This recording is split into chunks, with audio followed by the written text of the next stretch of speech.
بسم اللہ الرحمن الرحیم۔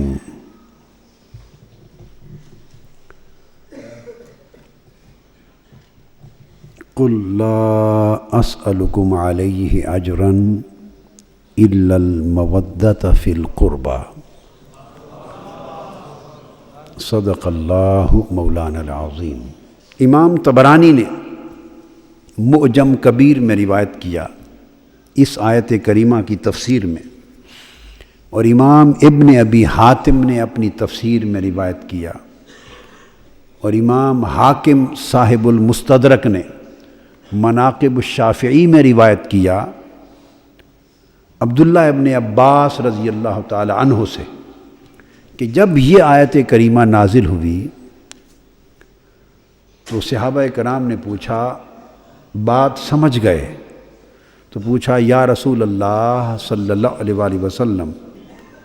من قرابتک ہؤلاء الذین وجبت علینا مودتہم، یا رسول اللہ آپ کے وہ قریبی رشتے کون سے ہیں اور آپ کی وہ قرابت کن لوگوں کو حاصل ہے جن سے محبت اور مودت کرنا آپ ہمارے اوپر واجب قرار دے رہے ہیں؟ وہ قرابت کون سی ہے، نشاندہی فرما دیں۔ قال علی و فاطمہ وابناہما، فرمایا وہ قرابت ہیں علی، فاطمہ اور شہزادے حسن اور حسین۔ حضور صلی اللہ علیہ وسلم نے فرمایا، انی تارک فیکم ما ان تمسکتم بہ لن تضلوا بعدی۔ لوگوں، میں تمہارے اندر دو چیزیں چھوڑے جا رہا ہوں، میں تمہارے اندر دو چیزیں چھوڑے جا رہا ہوں، اگر تم ان دونوں چیزوں کو مضبوطی سے تھامے رکھو گے تو میرے بعد کبھی گمراہ نہیں ہوگے، یعنی تمہارا ایمان زائل نہیں ہوگا، ضائع نہیں ہوگا، ایمان سے محروم نہیں ہوگے، ایمان کی سلامتی ہوگی، کبھی گمراہ نہیں ہوگے۔ اور پھر فرمایا، احدہما اعظم من الآخر، اور وہ دونوں چیزیں ایسی ہیں کہ ان میں سے ہر ایک دوسری سے اعلیٰ ہے، دونوں ایسی ہیں کہ ایک اس سے اعظم عظیم ہے اور وہ اس سے عظیم ہے، دونوں ایک دوسرے سے عظیم ہیں، عام ہیں، کوئی ایک چھوڑے جانے کے لائق نہیں۔ فرمایا، کتاب اللہ حبل ممدود من السماء الى الارض، فرمایا واعتصموا بحبل اللہ جميعا، فرمایا پہلی چیز جو عظیم تر ہے وہ اللہ کی کتاب قرآن مجید ہے، اس رسی کو مضبوطی سے تھامے رکھنا، اللہ کی ہدایت کی رسی قرآن۔ اور فرمایا دوسری چیز، وَإِطْرَتِي أَهْلُ بَيْتِي، دوسری میری آل اور میری اطرت و اہل بیت۔ فرمایا یہ دو چیزیں چھوڑے جا رہا ہوں۔ وَلَن يَفْتَرِقَا حَتَّى يَرِدَ عَلَيَّ الْحَوْض، قرآن اور میری اہل بیت یہ دونوں اس طرح ہمیشہ جڑے رہیں گے، اس طرح جڑے رہیں گے اور کبھی جدا نہ ہوں گے۔ قرآن میری اہل بیت سے جدا نہ ہوگا، اہل بیت قرآن سے جدا نہ ہوگی، اور یہ دونوں اس طرح جڑے ہوئے قیامت کے دن حوض کوثر پہ میرے پاس آئیں گے۔ حضور علیہ السلام نے اس کو اس طرح بھی بیان کیا، فرمایا انظروا کیف تخلفونی فیہما، اور پھر آگے فرمایا، ایک تو یہ کلمات بار بار آئے، اور پھر فرمایا وَأُوصِيكُمْ بِعِطْرَتِي خَيْرًا وَأُذَكِّرُكُمُ اللَّهَ فِي أَهْلِ بَيْتِي، فرمایا میں اپنی اہل بیت کے معاملے میں تمہیں نصیحت کرتا ہوں کہ خدا کا خیال رکھنا، اور اپنی اطرت اور اہل بیت کے لیے تمہیں وصیت کرتا ہوں کہ ان کے ساتھ ہمیشہ خیر کا معاملہ کرنا۔ ام المومنین عائشہ صدیقہ رضی اللہ تعالیٰ عنہ، اور یہ حدیث بھی صحیح مسلم میں ہے، آپ روایت کرتی ہیں باب فضائل اہل بیت میں کہ آقا علیہ الصلوۃ والسلام ایک سرخ رنگ کی اونی چادر، بالوں کی جیسے اون کی، سرخ اون کی، سرخ نہیں سیاہ اون کی چادر جس کے اندر نقش اور نگار تھے، وہ پہنے ہوئے اوڑھے ہوئے باہر تشریف لائے، اور نگار، نقش و نگار بھی اس طرح کے تھے جیسے کجاوے ہوتے ہیں اونٹنیوں کے، مرتن مرحل من شعر اسود، شعر اسود، اس طرح کے نقش نگار تھے، اوڑھے ہوئے باہر تشریف لائے۔ اور اترے میں آقا علیہ السلام تشریف فرما تھے صحن میں کہ سیدنا حسن ابن علی، امام حسن مجتبیٰ تشریف لے آئے۔ آپ نے اس چادر میں حضرت حسن مجتبیٰ کو داخل کر لیا، فرمایا بیٹے اس کے اندر آ جا، اندر چھپا لیے۔ ثم جاء الحسین، پھر سیدنا امام حسین شہزادے تشریف لائے، چادر اٹھائی تو اندر داخل کر لیا۔ اس واقعے کو بیان کون کر رہا ہے؟ ام المومنین حضرت عائشہ صدیقہ رضی اللہ تعالی عنہا، انہی کے گھر کی بات ہے اور گھر والی آقا کی بیت کی بات ہے، اہل بیت بیان کر رہی، ان کو بھی داخل کر لیا۔ اس کے بعد ثم جاءت فاطمہ، پھر سیدہ کائنات فاطمۃ الزہرا رضی اللہ تعالیٰ عنہ تشریف لائیں، فادخلہا، ان کو بھی چادر اٹھا کے اندر داخل کر لیا۔ ثم جاء علی، پھر سیدنا علی المرتضیٰ آئے، چادر اٹھا کے ان کو بھی ساتھ داخل کر لیا۔ فادخلہ، جب ان چاروں کو اپنے ساتھ داخل کر چکے تو خود تو بیٹھے ہی تھے، کملی اوڑھے ہوئے، سیاہ رنگ کی کملی، نقش والی کملی اوڑھے، خود تو بیٹھے ہی تھے، اپنے ساتھ ان چاروں کو داخل کر کے جب چاروں داخل ہو گئے تو آقا علیہ السلام نے قرآن مجید کی آیت پڑھی، فرمایا انما یرید اللہ لیذھب عنکم الرجس اہل البیت ویطہرکم تطہیرا، اور دوسری حدیث میں ان ساروں کو داخل کر کے فرمایا اللہم ہؤلاء اہل البیت، میری یہ اہل بیت ہے، اور فرمایا کہ اللہ کا ارادہ اے میری اہل بیت یہ ہے کہ ہر قسم کا رجس، ناپاکی، اس سے تمہیں کلیتاً پاک کر دیا جائے، طاہر و مطہر ویطہرکم تطہیرا، اور تمہیں وہ طہارت عطا کر دی جائے کہ طہارت بھی تمہارے پاک ہونے پہ فخر کرے۔ اس حدیث سے نص سے 5 تن ثابت ہو گئے۔ بعض لوگوں کو اشتباہ ہوتا ہے، مغالطہ ہوتا ہے، وہ کہتے ہیں یہ جو 5 تن پاک کہتے ہیں، آپ کیا کہتے ہیں؟ بھئی یہ معاذ اللہ ناجائز لفظ ہے اور کوئی ثبوت نہیں ہے، یہ ایسے ہی شیعہ حضرات کا گھڑا ہوا لفظ ہے اور سنی لوگوں نے اس کو ایسے ہی اپنا لیا ہے، یہ کوئی ثبوت نہیں کہتے ہیں کہ کئی لوگ، یہ کہنا جہالت ہے، یہ کہنا جہالت ہے، اس لیے کہ حضرت عائشہ صدیقہ رضی اللہ تعالیٰ عنہا نے ہمیں بتایا ہے یہ 5 تن پاک۔ حضور علیہ السلام نے فرمایا احبونی، لوگوں سنو، احبونی لحب اللہ وحبوا اہل بیتی لحبی۔ امام ترمذی نے جامع ترمذی میں اس کو روایت کیا، اور اس کو امام بہقی نے شعب الایمان میں بھی روایت کیا، اور اس کو امام حاکم نے مستدرک میں بھی روایت کیا۔ حضور علیہ السلام نے فرمایا لوگو مجھ سے محبت کیا کرو اللہ کی محبت کی خاطر، مطلب اگر اللہ سے محبت چاہتے ہو تو مجھ سے محبت کرو، اللہ کی محبت میری محبت کے سوا نہیں ہے، اللہ کی محبت میری محبت کا غیر نہیں ہے، اور اللہ کی محبت میری محبت کے سوا نہیں ہے۔ احبونی لحب اللہ، اللہ کی محبت چاہتے ہو تو مجھ سے محبت کیا کرو۔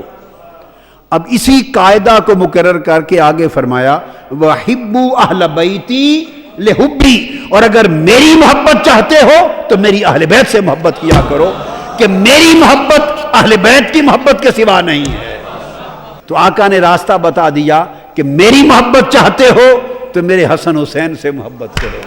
چونکہ میری محبت ان کی محبت میں ہے،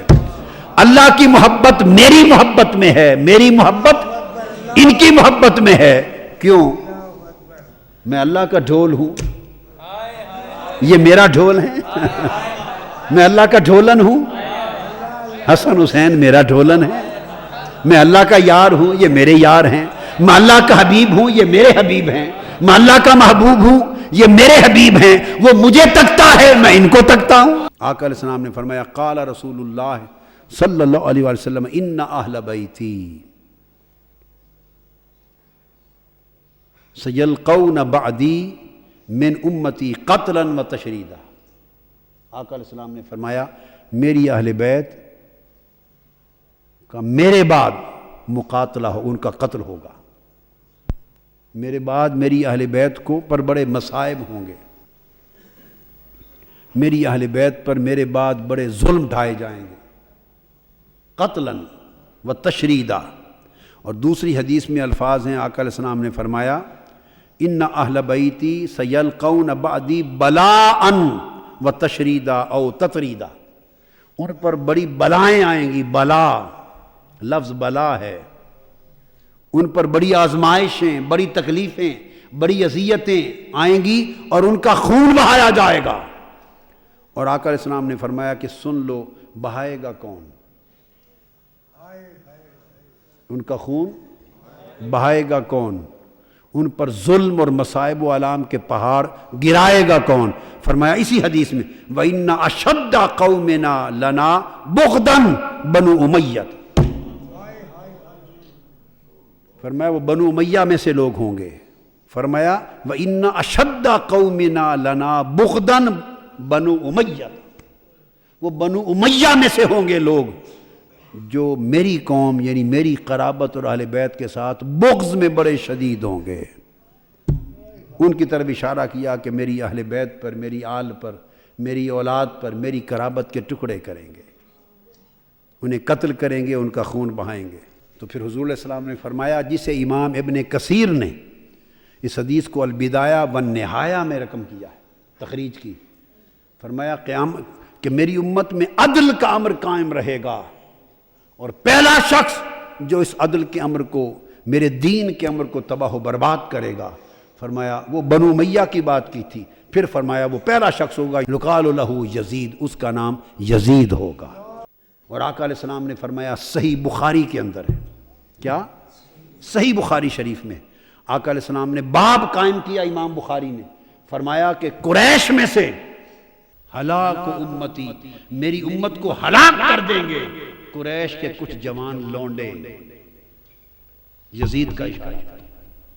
اور پھر آقا علیہ السلام کا یہ فرمان جو سیدنا امام عالی مقام کو چھوٹی عمر میں گود میں لے کے چشمان مقدس سے آنسوؤں کا بہنا، اور پھر آقا کا فرمانا ان ابنی الحسین یقتل بعدی بارض یقال لہا کربلا، میرا یہ بیٹا حسین میرے بعد سرزمین کربلا میں شہید کر دیا جائے گا۔ امام ابن حجر مکی نے الصواعق المحرقہ میں اپنی سند کے ساتھ روایت کیا کہ حضرت منہال بن عمرو روایت کرتے ہیں، وہ کہتے ہیں کہ ہم سیدنا مولا علی شیر خدا کے ساتھ سفر پہ جا رہے تھے، اور ایک میدان آیا دریائے فرات کے کنارے، یہ میدان کربلا تھا، ایک ریگزار آیا دریائے فرات کے کنارے، تو وہاں سیدنا مولا علی شیر خدا رک گئے، اور رک کر پورے لشکر والوں کو خطاب کر کے فرمایا لوگو اس جگہ میری اہل بیت کے کجاوے اتریں گے،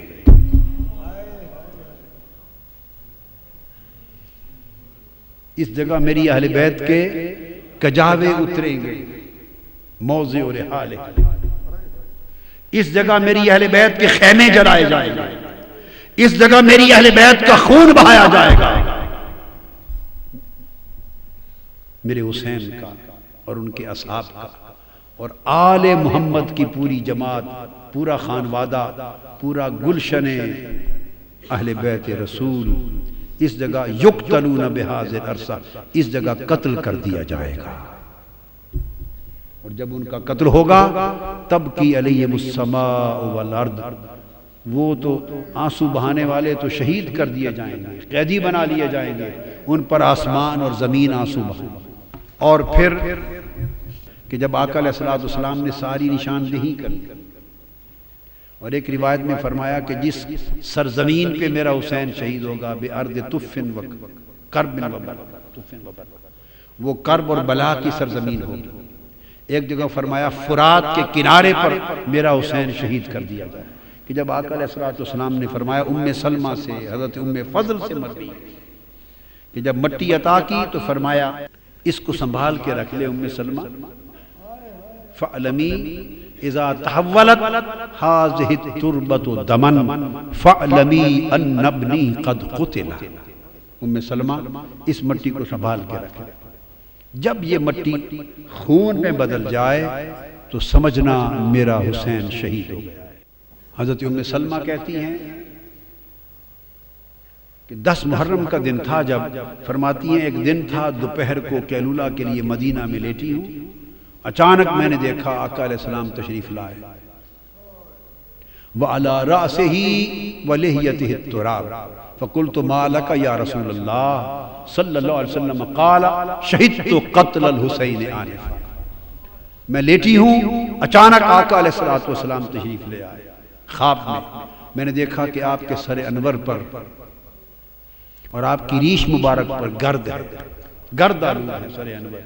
ریش مبارک۔ میں نے پوچھا یا رسول اللہ یہ کیا ماجرا ہے؟ فرمایا ام سلمہ میں ابھی مقتل حسین سے آ رہا ہوں۔ ادھر عبداللہ ابن عباس رضی اللہ تعالیٰ عنہ وہ روایت کرتے ہیں مکہ معظمہ میں، فرماتے ہیں رأیت رسول اللہ صلی اللہ علیہ وسلم فی المنام اشعث اغبر وبیدہ قارورۃ فیہا دم، قلت ما ھذا الدم یا رسول اللہ قال دم الحسین واصحابہ۔ میں نے خواب میں دیکھا آقا علیہ السلام تشریف لائے، سر انور چہرہ مبارک گرد آلود ہے، آپ کے ہاتھ میں ایک شیشی ہے، اس شیشی میں خون ہے۔ میں نے پوچھا یا رسول اللہ یہ خون کیسا ہے؟ فرمایا عبداللہ ابن عباس یہ حسین اور اس کے اصحاب کا خون ہے، ابھی کربلا سے آ رہا ہوں، سارا دن کھڑا کربلا کے شہیدوں کا خون جمع کرتا رہا ہوں۔ قافلہ روانہ ہوا، ابن زیاد نے کئی دن اسیران کربلا آقا علیہ السلام کے گلشن رسالت کے ان پھولوں کو قیدی رکھا، اور پھر سوئے دمشق اس قافلے کو روانہ کیا۔ قافلہ تھوڑی دیر آگے گیا تو آگے جس شخص کے ہاتھ میں نیزہ تھا، امام علی مقام کا سر انور جس پر تھا، وہ اس کے ہاتھ سے چھوٹ کر زمین میں گڑ گیا۔ انہوں نے کوشش کی کہ اس نیزے کو اکھاڑ کے آگے چلے، پر نیزہ ایسا جمع کہ اس کی پوری طاقت کے باوجود امام حسین کے سر انور آگے نہیں چلا۔ اس نے اور لوگوں کو بلایا، اوروں کو بلایا، بڑی کوشش کی، مگر امام حسین کے سر انور جس نیزے پر تھا وہ نیزہ آگے نہیں چلا، گڑا ہوا نیزہ ہلا نہیں۔ وہ پریشان ہو گئے، وہ سیدنا امام زین العابدین کے پاس گئے۔ یہ تو انہیں معلوم تھا کہ کیا ماجرا ہے، آپ کے بابا آگے نہیں چل رہے، ان کا سر انور آگے نہیں چلتا۔ ان کی آنکھیں آپ دیدہ ہو گئیں، وہ اپنی ہمشیرہ اپنی پھوپھی سیدہ زینب کے پاس آئے، عرض کیا پھوپھی جان آپ ذرا اونٹوں کے کجاووں میں شہزادوں اور شہزادیوں کو گن لیں، لگتا ہے بابا جان کا کوئی شہزادہ یا شہزادی رہ گئی ہے، سر انور آگے نہیں چلتا، نیزہ گڑ گیا ہے۔ سیدہ زینب نے ایک ایک کا نام لے کر پوچھا، تسلی کی کہ سارے شہزادے شہزادیاں کجاووں میں تو ہیں۔ جب سیدہ سکینہ کا نام لیا تو جواب نہیں آیا، بار بار سکینہ سکینہ سکینہ کہا تو جواب نہیں آیا۔ جب جواب نہیں آیا تو وہ تڑپ اٹھی، اپنے کجاوے سے نیچے آ گئی اور کہنے لگی کہ حسین کی سکینہ رہ گئی ہے کہیں۔ شاید جہاں کجاوے قافلہ رکا تھا اب رات کا وقت ہو گیا تھا، رات کے اندھیرے میں دوڑتی دوڑتی، شام کا وقت تھا، اندھیرا تھا، سایہ تھا، دوڑتی پیچھے پہنچی، اور آگے جو پہنچی تو اندھیرے میں دیکھا کہ کوئی نقاب پوش خاتون ہے اور سیدہ سکینہ کو گود میں لے کے بیٹھی ہے اور ان کو چومتی ہیں، اور سیدہ سکینہ اس نقاب پوش عورت کی گود میں میٹھی میٹھی زبان میں کربلا کی کہانی سنا رہی ہے، جیسے بچے کہانی سنتے ہیں اور سناتے ہیں، وہ واقعات سنا رہی ہیں کہ ہمارے ساتھ ایسا ہوا، پھر یہ ہوا، پھر بابا کے ساتھ یہ ہوا، پھر بھائی کے ساتھ یہ ہوا۔ وہ کربلا کی کہانی سنا رہی ہیں، اور وہ نقاب پوش خاتون سنتی بھی ہیں، چومتی بھی ہیں، روتی بھی ہیں۔ اتنے میں سیدہ زینب قریب پہنچی اور کھڑے ہو کے آواز دیتی ہیں کہ نقاب پوش خاتون، اللہ آپ کا بھلا کرے، آپ نے ہماری بیٹی کو سنبھال لیا، ہم پہ بڑا احسان کیا ہے، اس بیٹی کو گود میں لے کر اللہ آپ کو اجر دے، بتائیں تو صحیح کہ آپ ہیں کون احسان کرنے والی؟ انہوں نے چہرہ انور سے نقاب پلٹا، فرمایا زینب بھول گئی ہو تمہاری ماں فاطمہ۔